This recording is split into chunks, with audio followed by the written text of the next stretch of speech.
Kasado na ang paghahanda ng Philippine National Police para sa seguridad na ipatutupad sa Lunes para matiyak ang kaayusan sa pagdaraos ng SONA ni Pangulong Ferdinand R. Marcos Jr. Nasa linya ng telepono si Bea Peniza. Bea. Greg, tatlong grupo pa rin ang pinayagan ng Quezon City Local Government Unit para magsagawa ng pagtitipon sa darating na Lunes. Kasabayan na ikalamang State of the Nation address si Pangulong Ferdinand R. Marcos Jr. Ayon sa PNP, may ilang mga grupo pang patuloy na humihingi ng permit to conduct rally sa Lunes. Sa kabila nito, tiniyak ng Philippine National Police na patuloy ang kanilang monitoring para matiyak ang pagiging payapa at maayos sa mga isasagawang programa. Yes, we will be deploying appropriate number of personnel to assist in the traffic situation, of course, to ensure the safety of all participants and the general public as well, siyempre. Mas importante po yung safety ng ating general public. And we are now in the process of coordinating with all relevant and other agencies para po sa pag-aayos natin ng traffic.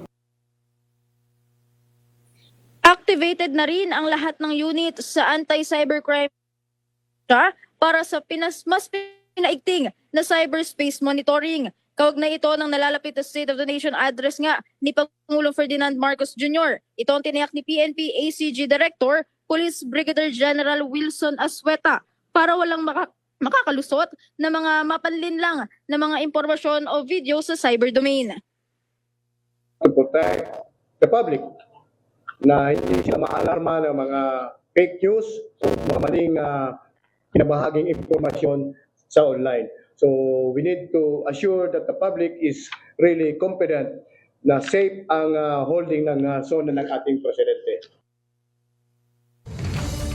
Nagbigay na rin ng cybersecurity advisory ang ACG unit para magpaalala sa publiko laban yan sa mga cybercrime na maaaring isabay sa SONA. Kaugnay nito, nakahanda na rin ang mga miyembro ng pulisya mula sa Police Regional Office 3 para sa augmentation ng tropa. Itatalaga hindi bababa sa 1,500 na pulis na magbabantay ng seguridad sa bahagi ng Ayala Bridge at Menjola. Sa mga point of convergence ng mga ralista at iba pang mga programa kaugnay ng SONA ng Pangulo. Well, basically, yung SONA naman kasi yearly naman natin ginagawa. Kumbaga templated na to eh.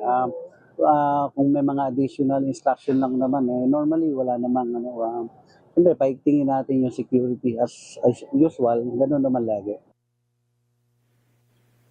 All set na rin ang preparasyon ng National Capital Region Police Office o NCRPO. Sinabi ni NCRPO Regional Director Police Major General Anthony Abirin na nakalatag ng security ng kanilang security measures para sa Lunes. Nakatakda ring itaas ang full alert status sa buong National Capital Region sa mamayang hapon, July 24 bilang paghahanda. Ipapatupad naman ang no-fly zone o no-drone zone sa mga designated places at sususpindihin din ang permits to carry firearms outside residence para sa July 27. Samantala, naglabas naman ng rerouting plan para sa mga motorista ang Metro Manila Development Authority o MMDA para sa mismong araw ng SONA. Pinapayuhan ng mga motorista na dumaan sa inilabas na ruta para maiwasan ang inaasahang pagbagal ng daloy ng trapiko, lalong nasa bahagi ng Commonwealth Avenue, IBP Road at iba pang pangunahing kalsada na nasa bahagi ng House of Representatives. Bea Peniza ng IBC News para sa 13 sa tanghali ng Congress TV.